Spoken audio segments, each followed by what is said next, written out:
Pranab Mukherjee has had a parliamentary career spanning over 4 decades, and he has been one of the original reformers who launched the path-breaking tax reforms in the 1980s. Today, as Pranab Mukherjee leaves the finance ministry, it is the perfect time to discuss about Pranab Mukherjee and his legacy. Today, on this edition of Editor's Take, I'm joined by Anil Padmanabhan, who will give us insight on this issue.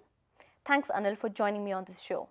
So we all know that Pranab Mukherjee is soon to leave the finance ministry and is going to be the 13th president of India. Now, as he does this, what impact does this have for the economy and the country? I don't think he's going to have a kind of dramatic impact that his exit has on the economy unless and until we put in a genuine performer in the ministry.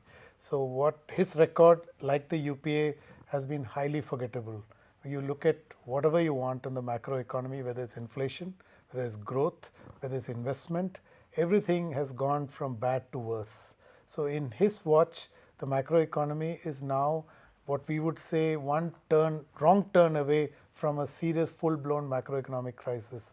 So the country is on the precipice of a crisis thanks to complete mismanagement, and the blame should rest squarely on the finance minister and of course the rest of the UPA, because it's not he alone who has led to a policy logjam in government. The responsibility rests with the entire cabinet, but being the finance minister, obviously he is the central person in that cast.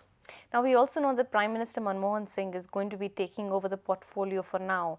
What sort of impact do you think is this going to have on the ministry and on the working of the economy? I don't think it's going to have any dramatic impact because unless, like I said, they're able to do some serious rethink and get some genuine policy in play and fundamentally regain control of the macro concerns that have emerged. Now, the macro concerns are inflation, like I said, growth and investment. Now, these are not like on and off switch that you can turn it on by the person who's switching it on or off. These are measures which will be short-term to medium-term measures which will take time to play out. So if you get your act right now, we are looking at good news coming by December. So it's not that you're going to see instant response to these measures. So I don't see his immediate change of guard with the Prime Minister himself taking control of the finance ministry resulting in immediate gains to the economy. But whether he hangs on till December with the charge, we don't know, whether it's an interim or a permanent measure. When we know that, then we can say whether he will contribute. As of now, immediate change, no. Now, Pranab Mukherjee has also been famous, rather I should say infamous, for bringing into account the general anti-avoidance rules and many other policies into place, which obviously were quite a slap on the economy. And recently, what reforms were brought into place. What do you think about these actions which are not really bringing much impact into the economy or boosting growth? In one word, retrograde. I mean, this is totally unwarranted, what he undertook. See, it is one thing to say that a company should be made to pay the tax that they are due. But it's another thing to say that I will change the rules and then make you pay tax that you didn't owe under the existing rules. So I think that was totally retrograde, not required, and a fundamental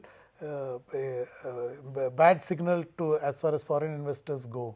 But it is ironic because most people don't remember, won't recall in fact, that in the 1980s when the first seed of economic reforms was sown and the tax reforms, the whole idea of arriving at a long-term taxonomy in the country was initiated first by Pranab Mukherjee, though he never saw it through.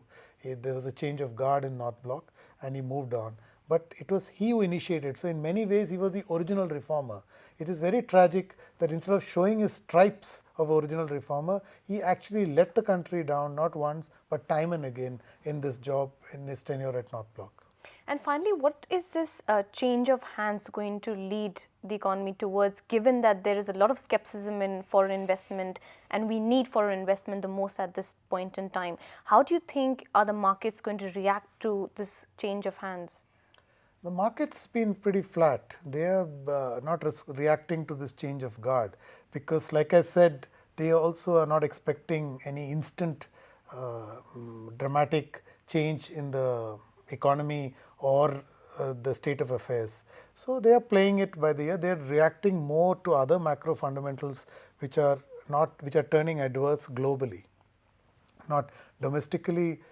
The bad news has already come. Now we have to wait and see for the next round of data on inflation, industrial growth bring up in the next month, and also how our external sector holds up. The vulnerability of the rupee suggests that sentiment is that there is pressure building up on the external sector, which is the balance of payments. Okay, thanks so much, Anil, for that insight. I think that throws light on Pranab Mukherjee and his legacy and what that would mean for the country and the economy. That's all we have on this edition of Editor's Take. Stay tuned. Thanks for watching.